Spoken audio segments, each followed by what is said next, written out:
Madam Speaker. Member for Johnston. Thank you, Madam Speaker. I find myself agreeing with the member for Fonglim again. It was a wonderful and enlightening evening, and I also totally agree that I think we can do things much better when we actually listen to each other and learn from each other, so thank you. Madam Speaker, I'm rising tonight to speak about someone that people in this chamber may not be familiar with, Fabian Lewis Solomon, despite the fact that one of the Northern Territory's 2 federal electorates is named after him.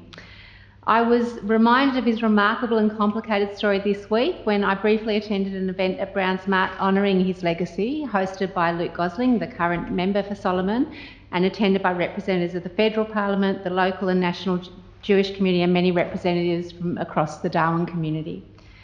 When I moved into my home in Milner nearly 30 years ago, I noticed the street next door was called Solomon Street.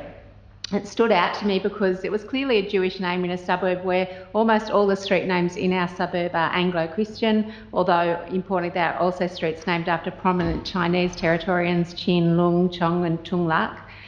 And the place names register simply describes Solomon as a councillor of the early District Council of Palmerston 1874, but he was much more than that.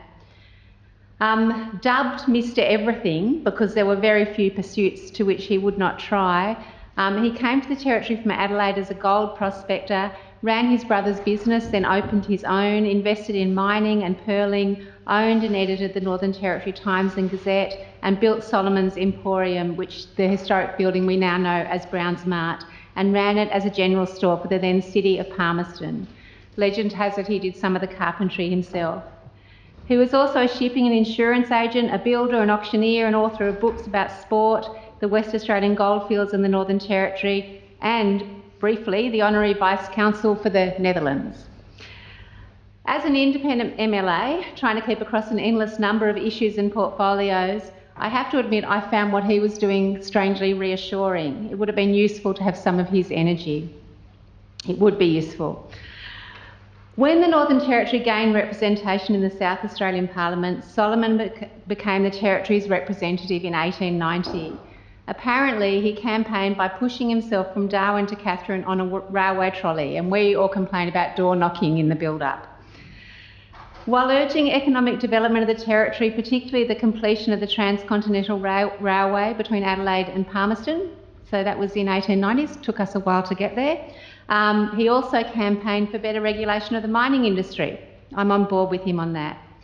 But like many historical figures, his story is deeply complicated. He also advocated for the exclusion of Chinese and Asian migrants, and history has shown that he was profoundly wrong on that issue.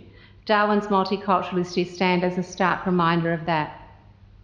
He was also on the wrong side of history when South Australia debated whether women should have the right to vote and stand for Parliament. He opposed those reforms, filibustering it to try and stop them getting through, arguing that women should remain focused on domestic duties. Thankfully, those reforms passed anyway, making South Australia the first place in the world to grant women both the right to vote and to stand for office. In the South Australian Parliament, he also briefly became Premier for 7 days, giving rise to the nickname Sudden Solomon. He served in the first federal parliament after federation and participated in constitutional conventions that helped shape the foundations of modern Australia. He was a strong advocate for Westminster parliamentary traditions and bicameral parliaments. I strongly suspect he would have had strong views about the Northern Territory having self-government but only one chamber and no House of Review. Like many entrepreneurs and politicians, he experienced both spectacular successes and major failures, but he kept returning to public life and public debate. He was described as a forceful and witty debater, a dramatic performer, a staunch advocate of intercolonial free trade, and a dynamic, prominent and popular citizen of Palmerston. After a stint in federal parliament, he was again returned as Northern Territory's representative to the South Australian Legislative Assembly. The member for Godger reckons he's got a large electorate. I reckon that beats it. And always a determined advocate for the Territory, he supported its transfer from South Australia to the Commonwealth. So he was very much representative of the times he lived in, and no doubt if he was here today, he and I would not agree on many matters. But it's important that we don't flatten historical figures into heroes or villains, because people are shaped by the times they live in, including the contradictions of those times. And what I take from Solomon's story is not that we should celebrate every view he held, far from it, but that the Territory has always been shaped by people from many cultures, backgrounds and faiths, often with conflicting ideas about what this place should be. Diversity is not new here, it's foundational to who we are here. And it also reminds me that communities are never monolithic. Sharing a culture or faith with someone doesn't mean sharing all the same values or politics. Solomon died of cancer in Adelaide on 20th October 1908 and is buried in the Adelaide Cemetery. But a plaque that was unveiled at the event last night will now be on the doors at Browns Mart and will commemorate his unique contribution to the Northern Territory.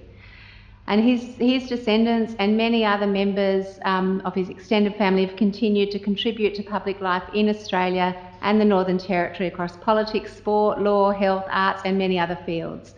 I'm reliably informed that High Court Justice Jamie Edelman and actor Heath Ledger are Solomon family, among others. At the event, speakers noted that our story is one that's shaped by people of many backgrounds, and knowing this helps us understand who we are and who we can be, and I was very grateful to learn more about him and be there. I also want to talk quickly, moving from Jewish characters to Christian festivals, about our Easter egg hunt. Last year we had for the first time our version of the Easter egg hunt. It was a legacy that I inherited from the former member for Johnston. Very soon after I started my job, I had people coming into my office saying, I hope you're still going to do the Easter egg hunt. Eleanor from Milner sent me a letter saying, I'm Eleanor, I live around the corner, I'm 7. I just wanted to tell you, I have good friends, but they're all grown-ups. I just want to tell you, I think that it's really important that we have the Easter egg hunt. Can you do it still? And P.S. I love you. Thanks, Eleanor. So I was very happy to say to Eleanor, yes, of course we'll do an Easter egg hunt. Last year we decided to do it a little bit differently. We partnered with local organisations BirdLife NT and Rapid Creek Landcare, and we created a native bird scavenger hunt with amazing birds drawn by the then 13-year-old Atticus, hidden in the trees throughout the glorious water gardens, which I reckon is the jewel of Darwin. And when we did this last year, the turnout for the event was overwhelmingly unexpected. We had to do an extra run for eggs in the middle of it because we ran out. And we were much better prepared this year, but the numbers even exceeded our expectations.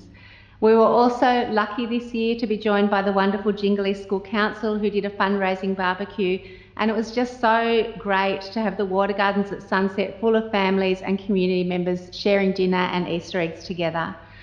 I want to say a huge thank you to the many volunteers who helped make it happen, to Kathy, to Nikki, to Lisa, to Vicky, Fernanda, Fiona, Amanda, Esther, Ian, Nina, Indiana, Emma, Teddy, Sarah, all these people who we never could have put that huge event on without. And it reminds me, events like that just remind me about how lucky I am to have this job, how much I love my amazing community, how wonderful it is to do things, bring people together in different ways to keep building community and connections and celebrate the wonderful place that the Northern Territory is. Thank you, Madam Speaker. Definitely.